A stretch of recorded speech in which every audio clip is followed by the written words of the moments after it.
and welcome back. Yes, before we get cracking, if you haven't so already, please give this video a like. And if you haven't done so already, and if you wish, subscribe to us. And also click on the bell icon to get notifications on further videos. So, this is the Airfix 1/72 scale Fairy Swordfish Part 2. Right, let's crack straight on with it. So, where I left you last time was we put the fuselage together, super glued it, and basically now we've cleaned it and we're going to stick on the other important bits for the fuselage. Now, as you see, I've already glued on the horizontal stabilizer with the elevators. They went on with not much of an issue, more of a slide fit. However, the part I'm putting down now, which connects to the lower fuselage to the horizontal stabilizers, is, yeah, they're not long enough, but more on that later. And yes, I'll be using some evergreen rod. Yes. So anyway, cracking on, we're putting on the spars, if that's what you call them, that connect the actual lower wing to the main fuselage. Thankfully, these fitted really well. Just a bit of a push and a nudge, and they glued down really well. Not issue at all, which is good in my book, because I was expecting it not to fit. Anyway, I'm just bastardizing the kit, and they weren't long enough, and I did think they were slightly out of scale, so I will be replacing them with some evergreen rod. Anywho, with all that done, all that cleaning off, it was on to the next bit. Yes, this part here, which is the upper covering for where basically the rear gunner would be, it didn't fit. So I glued it in, and I basically rammed it full of super glue, used the accelerator, and then just sanded it off. And then I'll probably just rescribe it with some form of, crafting knife or whatever it is. But anyway, that was done. And yeah, it's just basically now just put in the arrestor hook in, which is basically a pop-in fit. No issues at all there, just a couple of dabs of glue, and it's nice and safe and secure. So, replacing the support struts from the lower fuselage to the horizontal stabilizers, pretty simple affair. I just cut some evergreen rod to the correct length. It took a few goes, but yeah, measure quite a few times and cut once, and yeah, you will get the result that you wish. But yeah, all a case of it being was little dot of glue, put one end in, and basically secure it to the other end. Pretty simple. And really, yeah, I was quite surprised that once the glue was set and got the evergreen to basically attach itself, it is quite a sturdy and yet strong bond.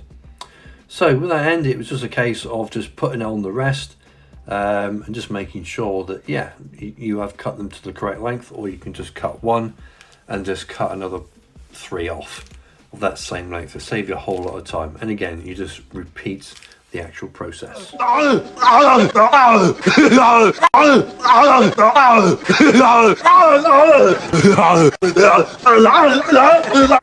Right, this next process is quite important actually, and basically all you're doing is gluing 2 parts of the fuselage. At the end of the day, you've got to glue 2 sort of like V struts to the front part of the upper fuselage, and this is basically the first port call that your upper wings are going to, well, basically glue to. So it is going to be quite important that you do actually make this actually A, secure, and B, straight. If you don't, you could end up having some issues. But use your Mark 1 eyeball. Don't actually sort of say, yeah, I'm happy with that, unless you are really happy with it, because you might get an absolute headache when you actually get the actual main wing spar on.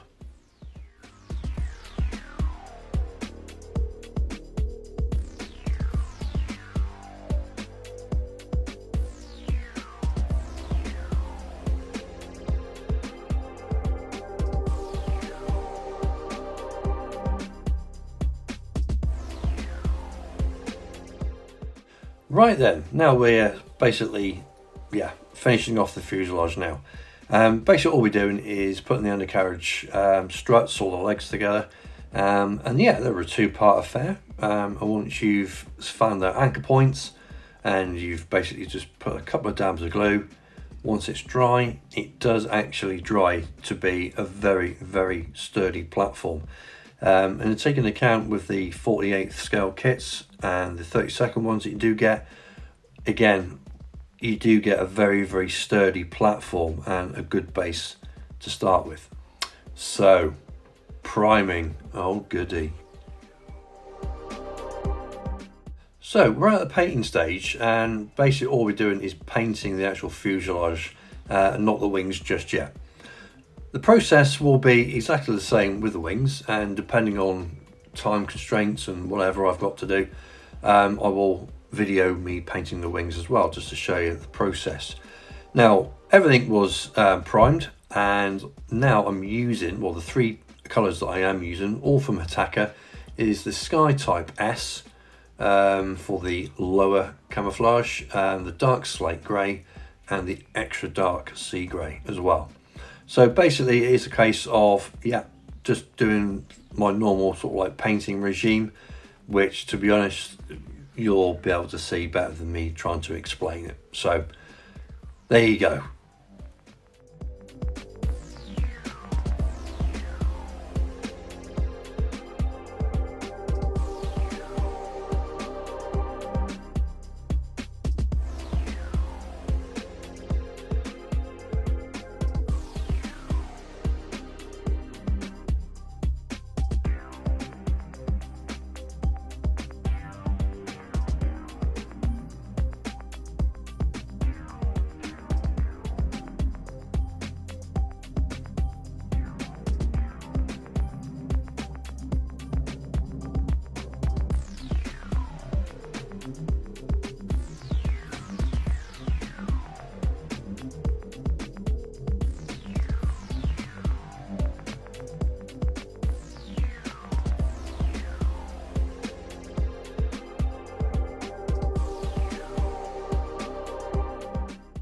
So as you can see, I did actually mask off the demarcation between the Sky Type S and the upper camouflage, and that was the only masking I actually did.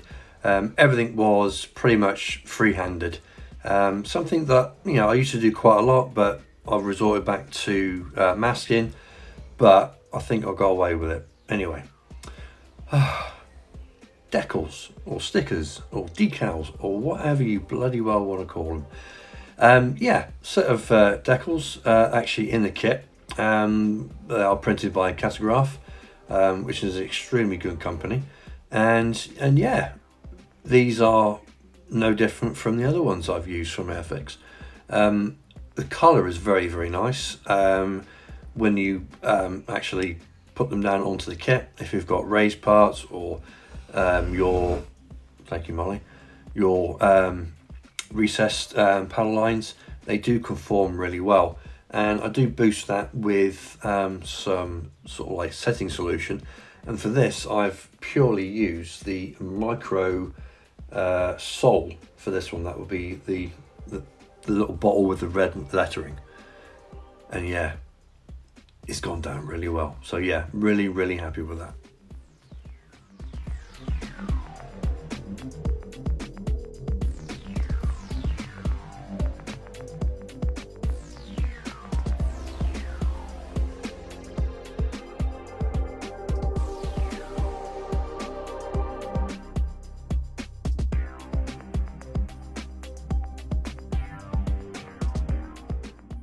Okay, then just finishing off with the other parts of the fuselage that need to be painted, and that is basically the engine, propeller and wheels and tyres and stuff. So for this one I've used some XF17, which is a sea blue. It's a very, very dark blue, almost black, and I thought, you know what, bugger it, I'll have a bit of a change, so I did. So I've painted the propeller, that, and also the actual main engine itself. The engine, yeah, it's okay. It's not actually anything spectacular, but you do have some detail on there, and once it's actually painted, if you go around, you can dry brush it, which I did with XF83, which is a medium sea grey, and yeah, you can get some detail out of it. It pops out rather well, and yeah, it's quite a decent representation for something that's, well, something very small and basic that Rob knows all about too well. Haha, got you, Rob. Anyway, yeah, the metallic stuff, the silvery bright stuff on the cowling, that was done by MkI, which is a steel. It is quite bright, however, I will tone it down just a little bit with probably some oils or anything else that I can grab my little mitts on. So yeah, it's not looking too bad. Now, with the wheels, I did paint the wheels with another MkI product, which is the rubber and tyres, and I mixed it with some satin white and just painted a lighter shade around the contact surfaces of the tyre, just so you've got basic wear and tear and all that kind of stuff, and the fact that you don't have a solid black sort of like circly thing on the end of the actual struts themselves. So yeah, just a bit of variation, and I think it's come out quite well.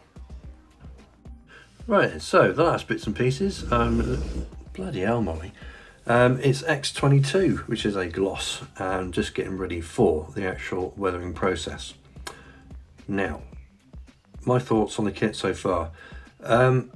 Every sort of like time I work on this, I'm getting a little bit more surprised at how well it is actually going together. Yeah, it's the next test for me is going to be basically getting the actual main wings on, and yeah, that's going to be the big one for me anyway. Until then, what I'll do is I'm going to crack on with the weathering, and hopefully see you soon on the next video. So until then, take care and keep modelling. Toodle pip.